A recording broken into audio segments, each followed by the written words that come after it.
Di tengah persiapan Shin Tae-yong menyiapkan tim untuk Piala AFF, PSSI diketahui masih berusaha untuk terus mencari pemain keturunan.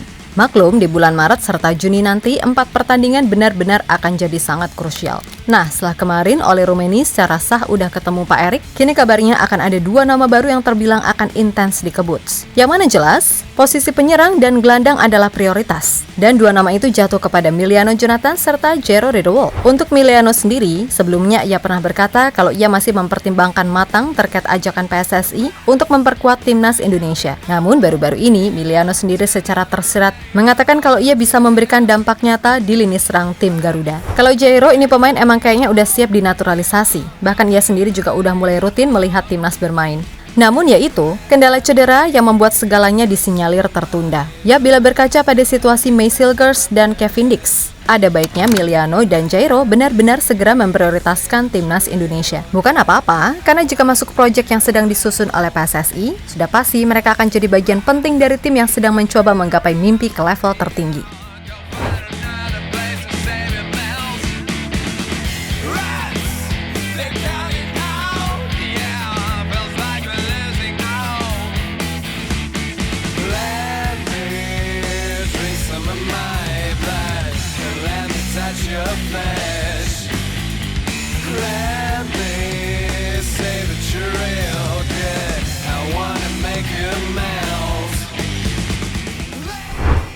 Suka tak suka, untuk saat ini bolehlah timnas Indonesia dikatakan udah naik level, dan itu bukan halu melainkan kenyataan. Di mana standar tinggi yang dipatok sekarang ini, pada akhirnya membuat setiap pemain yang mau masuk ke timnas harus bisa meningkatkan kualitas masing-masing.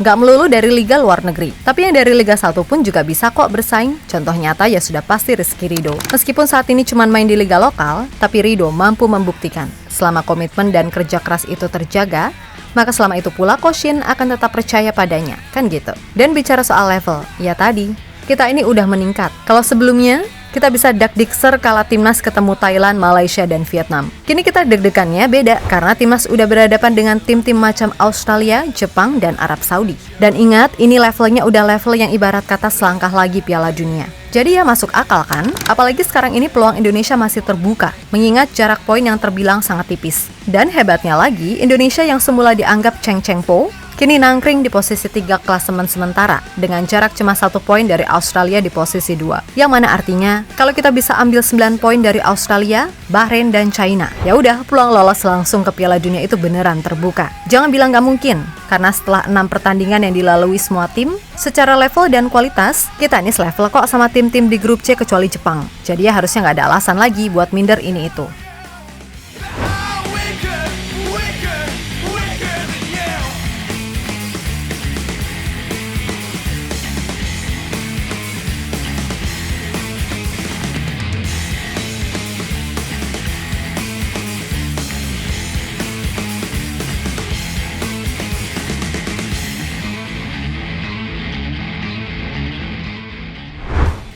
Ya mau tak mau kita juga harus mengakui kalau keberadaan pemain diaspora mampu mengangkat kualitas permainan tim secara umum.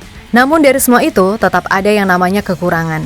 Dan PSSI paham, posisi urgensi timnas sekarang ada di pos depan dan gelandang. Nah kemarin kan ada Ole Rummenigge yang udah sah ketemu Pak Erik. Sekarang paling enggak 2 nama lagi yang benar-benar udah intens buat dikejar. Memang kemarin kita sempat heboh sama selembar kertas sakti berisi 7 nama naturalisasi milik Yunus Nusi. Namun kayaknya nama-nama yang ada di daftar itu adalah pemain untuk timnas U20 serta wanita. Dan untuk timnas senior ada 2 pemain yakni Emiliano Jonathan serta Jairo Riedewolf, yang mana posisi keduanya memang sangat dibutuhkan timnas sekarang ini.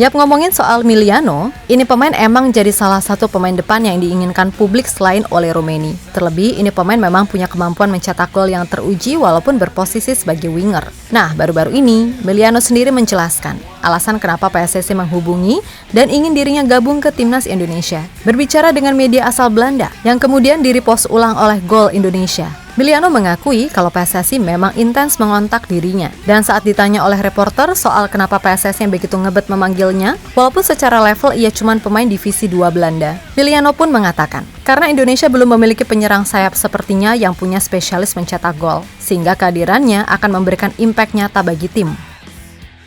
Momenteel op het tweede niveau in Nederland en wordt wel benaderd door de Indonesische bond, terwijl jouw voorgangers die benaderd werden, vooral in de eredivisie speelden. Ik denk ook dat het ook qua speelstijl te maken heeft, qua spelers. Ik ben een creatieve speler. De spelers die tot nu toe zijn aangetrokken zijn volgens mij voornamelijk verdedigers en middenvelders. Nog geen aanvaller, dus ja, ik denk dat het misschien het verband legt, zeg maar, op die fiets dat ze bij mij terecht zijn gekomen. Aanvallen die wel goal kan maken en in Nederland speelt. Jij vindt niet dat het negatieve invloed zou moeten hebben dat je een niveau lager speelt dan de andere spelers? Kijk, we hebben het toen volgens mij een keer over gehad dat hun voornamelijk ook Eredivisie wouden eigenlijk. Maar je kan beter iemand hebben denk ik, die speelt in KKD zeg maar, dan iemand die eigenlijk op de bank zit bij de Eredivisie. Lebih lanjut, Miliano sendiri juga menegaskan walaupun ia sekarang cuma main di divisi 2, bukan berarti ia bisa dijudge dari pemain yang katakanlah main di Eredivisie. Dan secara kualitas, kami juga mengakui Miliano punya kemampuan yang bisa sangat berguna bagi tim Garuda. Apalagi jika kita melihat performanya musim ini. Walaupun timnya VTC bapuk, tapi secara individu, Miliano mampu tampil apik dengan 8 gol dan 3 assist dari 14 penampilan. Dan karena penampilan bagusnya itu, klub Mesilgers, yakni FC Twente, tertarik mendatangkannya di bursa transfer Januari nanti.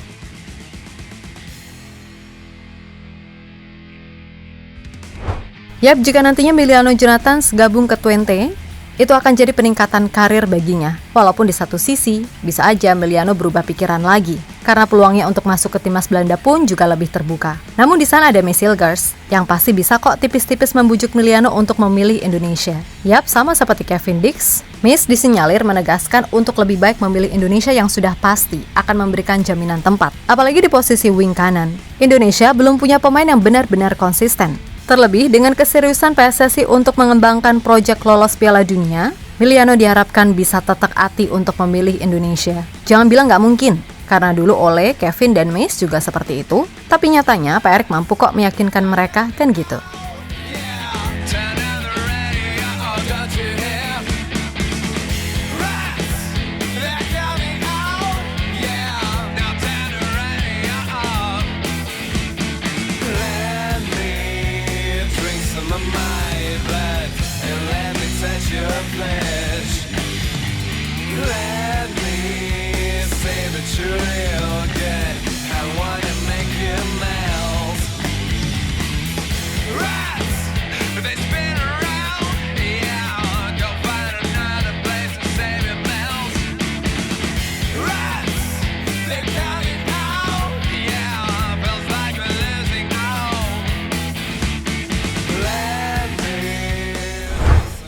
Di sisi lain ada juga Jairo yang mengaku kalau dirinya udah rutin mengikuti setiap kabar dari timnas Indonesia. Bahkan menurut akun pemain keturunan.id, Jairo mengaku kalau ia juga nonton laga Indonesia versus Arab. Di situ Jairo mengatakan jika Indonesia bermain bagus dan memetik hasil yang luar biasa saat mengalahkan Arab Saudi. Saya melakukannya. Sebuah hasil yang luar biasa menempatkan timnas pada posisi yang baik untuk mengukir sejarah pada tahun 2026. Tulis Jairo via DM ke pemain keturunan.id. Nah, perihal Jairo, ini pemain sebenarnya juga udah mau untuk dinaturalisasi. Yap, meskipun punya kualitas bagus, tapi Jairo ini diketahui sering banget kena cedera. Musim ini aja, Jairo baru 2 kali tampil di Jupiler Pro League bersama Royal Antwerp gara-gara sering cedera. Dan dikutip dari Transfermarkt, emang Jairo ini bagaimanapun adalah kaki kaca. Perihal cedera hamstring yang ia alami sekarang, tercatat ia udah absen selama kurang lebih 88 hari dan sekarang sedang masa pemulihan. Yap, melihat semua itu, jelas kembali lagi semua tergantung PSSI karena selain penyerang, urgensi lini tengah kita juga butuh kedalaman yang kuat karena sejauh ini pemain yang paling benar-benar bisa diandalkan dan perform ya Tom sama Ivar. Sedangkan Nathan untuk main di level senior masih berat dan juga Ricky Kambuaya untuk level Asia jelas masih kurang.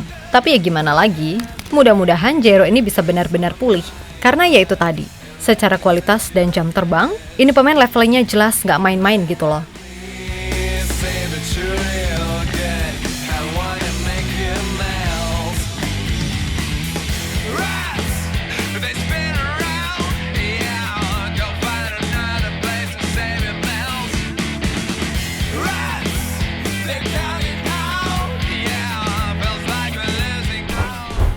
Yap, terlepas dari apapun, semoga saja dengan sisa waktu yang ada, semua rencana itu bisa terwujud oleh Emiliano dan Jairo. Nah, kalau 3 pemain itu bisa gabung, ya harusnya kita berani dong matok 9 poin dari Australia, Bahrain, serta China. Gak usah bilang gak mungkin. Wong Australia Arab ternyata mainnya juga gak sehebat itu setelah melalui 6 pertandingan. Dan oh ya, kami sedikit tertarik dengan ucapan Emiliano soal konsistensi bermain.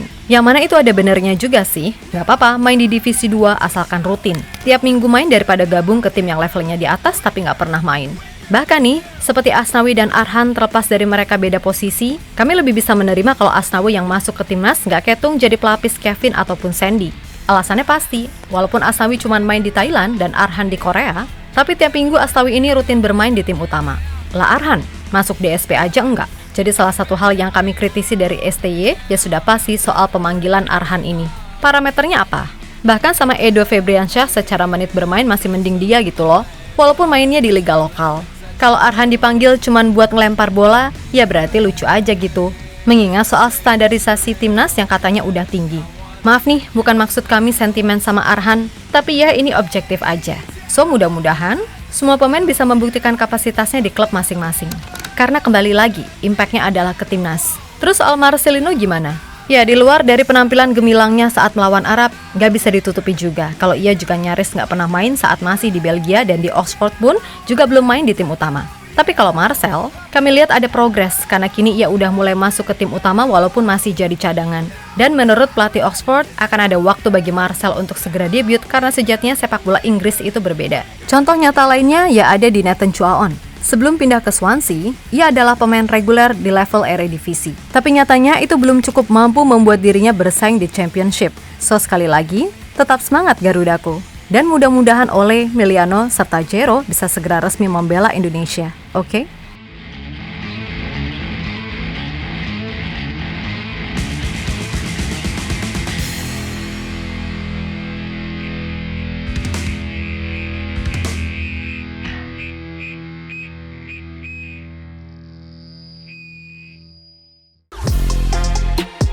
Halo, izin iklan sebentar ya guys. Jadikan ruangmu bernuansa timnas. Temukan beragam poster dinding, sepak bola dan timnas dengan desain menawan, kualitas premium dan harga yang tidak akan menguras kantong. Segera klik link Shopee di deskripsi video ini dan dukung timnas dengan sepenuh hati. Mulai dari dinding rumahmu.